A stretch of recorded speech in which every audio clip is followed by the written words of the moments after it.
Good morning, guys. It's 6:52 this morning, and I'm reading out of the book Letting Go by Dr. David Hawkins. Great book if you've never read this. This is one of the mandatory readings. Like, you have to read this book first before you can read any other book in one of the masterminds I'm a part of.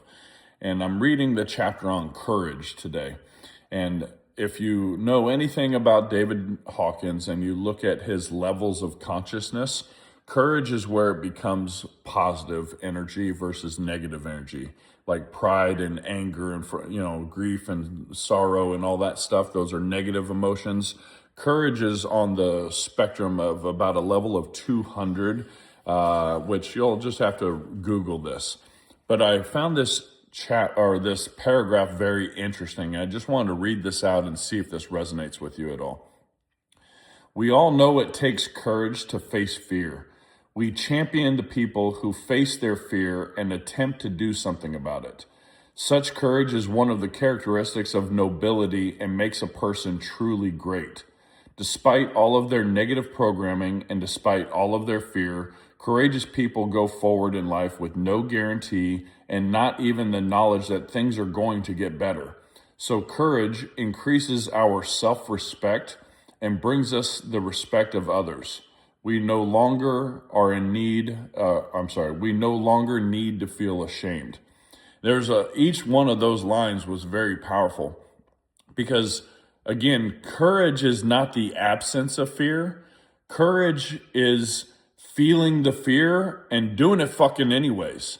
Like, quit being a little bitch and do it. So it's funny because the next line, it talks about how we champion the people who face their fear and attempt to do something about it. There's a lot of people that when they feel fear, they back away from it. Those are little bitches. Those are not champions. And they'll try to justify it and rationalize it about how they're, trying to be wise with their money or whatever, when in reality, they're just too scared to let go of that money. And then they'll make up an excuse or whatever. And what's funny is it says, we champion the people who face their fear and attempt to do something about it. If your life is not where you want it to be, what are you doing to attempt to make it better? Are you a champion or are you a little bitch?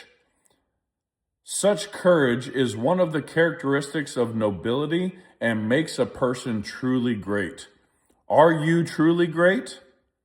If you're not truly great, have you ever been truly great at something? Like, I didn't feel like I had accomplished anything in life until I became the 7th highest income earner at a company with 2,000 sales reps. And then I realized, wow, that really is a great accomplishment.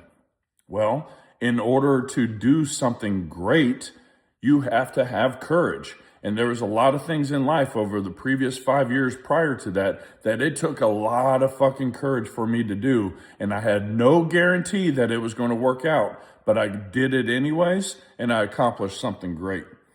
Despite all of their negative programming and despite all of their fear, courageous people go forward in life with no guarantee and not even the knowledge that things are going to get better.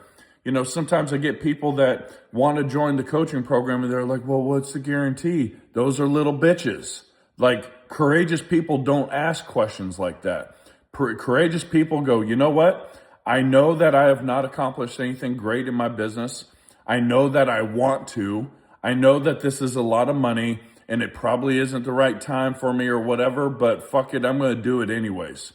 And then they have amazing results when they do that. So courage increases our self-respect.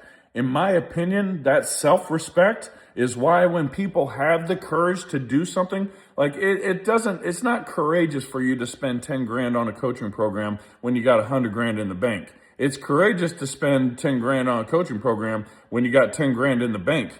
And you're like, I don't know how it's going to work out. But what happens is when you invest that money in yourself, you raise your level of self-respect to where you carry yourself differently when you go into these appointments. Like, you hear how I'm talking to you. I wouldn't have talked to you like this 5-10 years ago. There's a level of self-respect when you invest in yourself and you take the risk and you bet on yourself. So if you're ready to bet on yourself, hit me up.